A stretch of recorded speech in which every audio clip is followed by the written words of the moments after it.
Yo, what's up, everybody? It's your man, Tim Swain. And listen, if you come to Ghana, more than likely you will hear the term Chalé. Not only is it a term of endearment that means buddy or friend, but it's also the name of an amazing company that's telling the African story from the African perspective through fashion.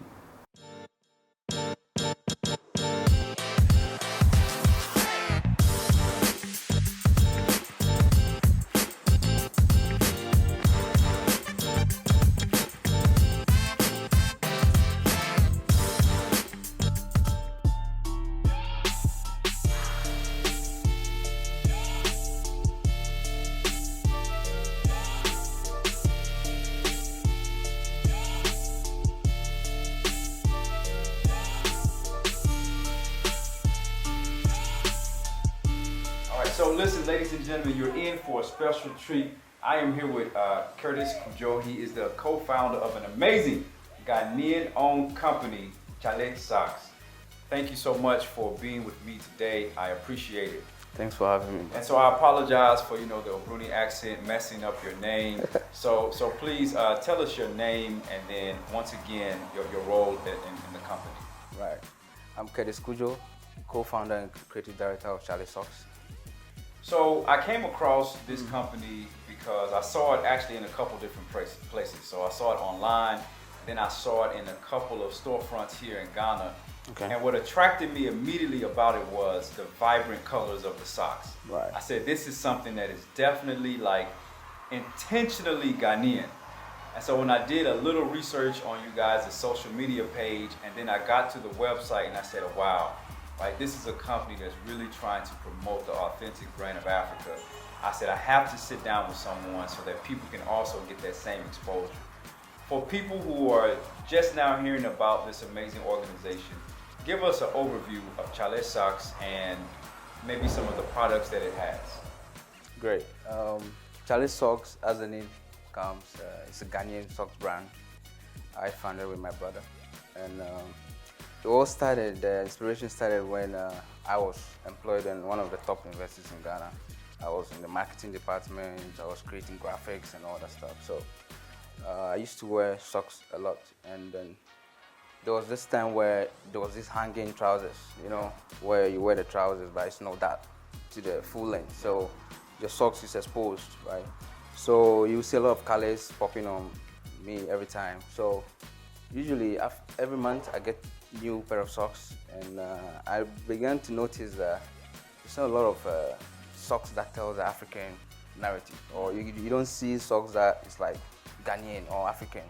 Yeah. The patterns, the designs are always westernized. So not that it's not nice, but I feel why not try something? Because people always give me good feedback on my socks. So why not get something that will be more Ghanaian and African? So that is how the whole idea started in my head, and then I began creating designs and got a first sample through a friend, and then gradually this is where we are, Chalé Socks. So then how did you guys choose the name? So for someone who may not be familiar with the term Chalé, right? Maybe explain the name and why you chose this particular name for your company. Well, Chalé is actually a name or a term that is an icebreaker. When you come to Ghana and say Chalé, someone's going to turn around. So it's like a word that you can use to communicate with everyone. So we felt that's more African and Ghanaian enough. And even now, Nigerians understand Chalé. So it's no more even a Ghanaian term. It's getting a bit West African. So we feel it has the power to travel in terms of the name and be able to also tell the African side of our story. So we chose Chalé, which is usually someone would say buddy, my buddy, So we just Chalé and we added socks to it. That's how the name came about. What was interesting about what you said in terms of a little piece about the history as well as the name is, when I relocated to Ghana some years ago, I moved and I saw that a lot of times Ghanaians would prefer a Western type of brand before a Ghanaian owned brand. Exactly. And I asked myself, because I was coming from the outside where I actually saw the opposite. I saw people that were really going for like, they were looking for like some authentically African brands. But when they got here, they say, I go to this mall, that mall, that mall. Unless I see Woodin, I don't see anything else. Yeah. So the question I have for you is, why was it so important for you guys to tell the African story through fashion as opposed to just copying some other pattern and going from there? Great. Like I said, for me, I was wearing most of the Western brands, like mostly from South Africa, some from Turkey and all that, and they were cool. But I felt I need to tell our story, our Ghanaian story. And coming off, growing up in a village where there was a lot of craftsmen, a lot of kente weavers, creating patterns and all that, it always connects in my mind that this has to be furthered. Like, we have to keep telling these stories to people and how our craftsmen create and be able to tell the story of our culture. Otherwise, it's not going to be, with time, it might get lost. So what other good way to say it by creating functional product like socks that people love and can relate with, and once they buy it, they begin to see that the socks it's not just a socks, but there's a story behind it. So that is a way to connect the story to the product and be able to sell it to people to now see it from the Ghanaian or the African dimension. Wow, Yeah. Wow, man, that's really powerful. Yeah. So now I want to talk a little bit about the actual products that you guys have. So tell us about the products that you have. Great. In 2015, we started with socks, and then what we decided to do was to categorize them in three categories. We have the Edinkra, which everybody knows, Edinkra symbols. Then we have the Kente patterns. What I also found out is that Kente has a lot of colors, and we can explore colors and also patterns with Kente. So it is one of the recognizable designs from Ghana and West Africa. So it's a strong identity to push the brand. So we chose Kente as well, and then we decided to add Afrocentric, which is sampling other West African stories worth telling. So that's how our Afrocentric category was added to it. So we started with 7 designs in 2015. We ran it, we learned the ones that were doing well, we pushed them forward. The ones that were not doing well, we were able to resign them, and we grew from there through feedback from customers and people who just love our products and what we do. We are able to grow and now have categories that they really appreciate. So what would you say has been one of the biggest challenges for trying to start this company in Ghana and keep it alive? One of the biggest challenges has been, I would say, from my opinion, I felt it was new to people. It was new, the idea of you coming to them and introducing a socks brand. They'd be like, socks? Like, people haven't eaten, you are talking about socks and stuff like that. Like, so it's like, it was a big challenge, you know? It was a big challenge. So we gradually have to make sure we're telling the story and the essence of why they need to embrace what we are doing, you know? So gradually, people who understood it began taking it on, and then shout out to some of our stockists who really stood with us and were able to put us on a platform where other people can connect with the brand, and it began popping up in different spaces.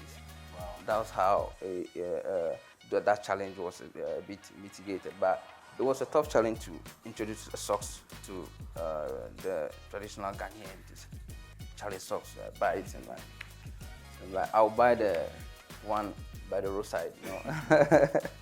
So yeah. So we that was one of our challenges, you know. Another one I would say is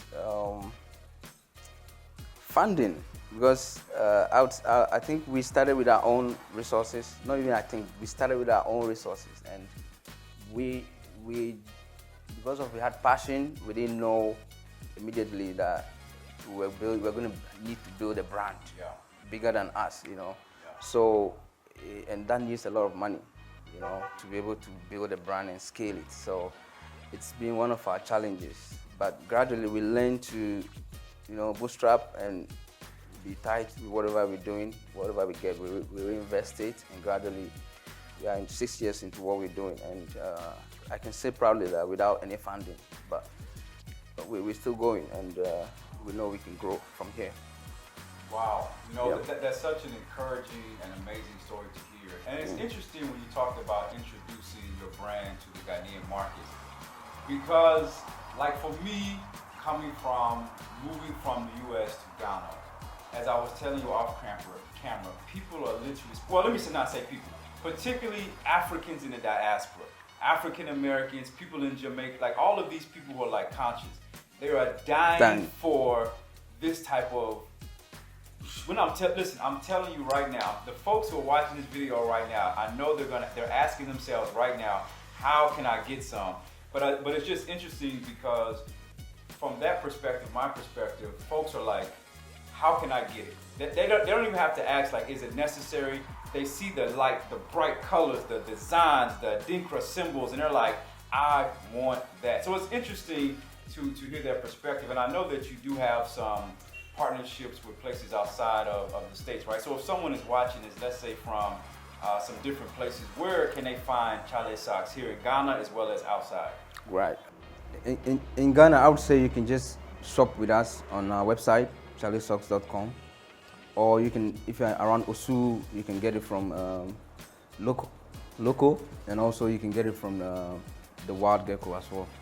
They stock our stuff. And Cape Coast, Elmina, we do have a stockist there called Account Collective. You can also get it from there. In the US, you can shop from Indigo Style in Bronx. Also, we do have some stockists in Switzerland and Germany as well. Great. And guys, listen, as always, the information is right there below in the description box. So all you have to do while you're listening to this video, just scroll down, you see the website there and all the other information, so make sure you check that out as well. Mm-hmm. You know, the other thing that was interesting about this company was that I read that you guys also have a mission to help young children. Yeah. Right, connected to the brand. So tell us a little bit more about that as well. Great. So that mission has been on our agenda since we started. It's to give back. So even though we are for profit, we are not solely just to make profit and leave, but we also want to make some impact with the younger kids coming up. So one of the ways we want to do that is to inspire them to be able to do their daily activities without any hindrance. So we notice some of the rural areas, some kids don't have shoes. Like they struggle to have shoes to go to school and do their daily stuff. So we came up with an initiative to have some proceeds saved from every sale we make, so we can invest it into the shoes and also crayons and educational supplies to be able to give to these kids and be able to organize some art clinics for them, to inspire them to be creative and even do way more than we did, because we grew up in those rural areas, but now we're trying to do something different. So it's just a way of impacting some sort of knowledge and creativity with what we have done back into the community.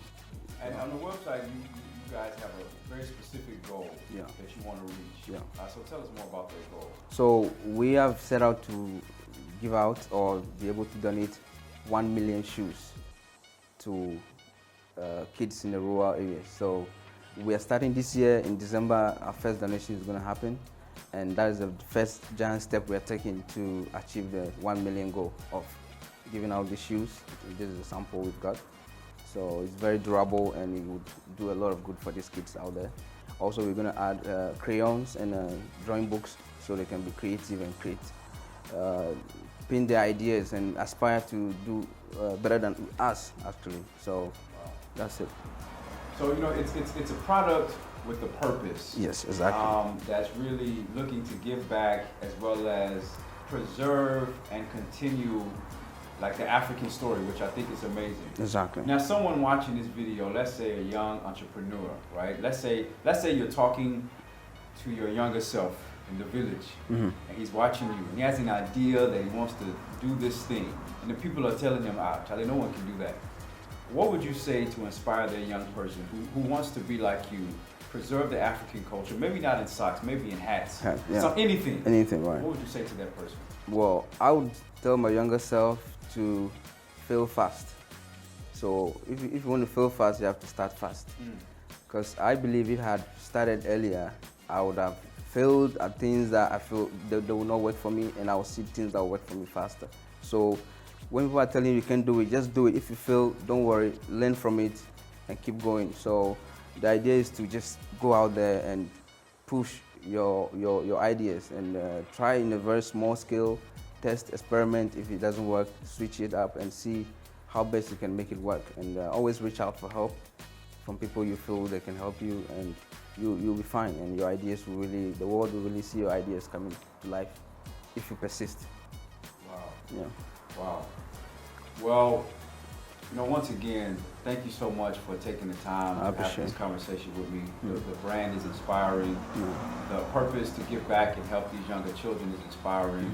And I think we need to tell the story more often, because there's so many people that feel like, they have to do something else than, preserve their own culture in order to be who they want to be. So thank you so much for being with me. And guys, listen, as I said, all the information is in the description below. I'm gonna tell you today, I'm not leaving without getting my socks and some other stuff. So when you see me the next time, I may have some Chalé Socks on.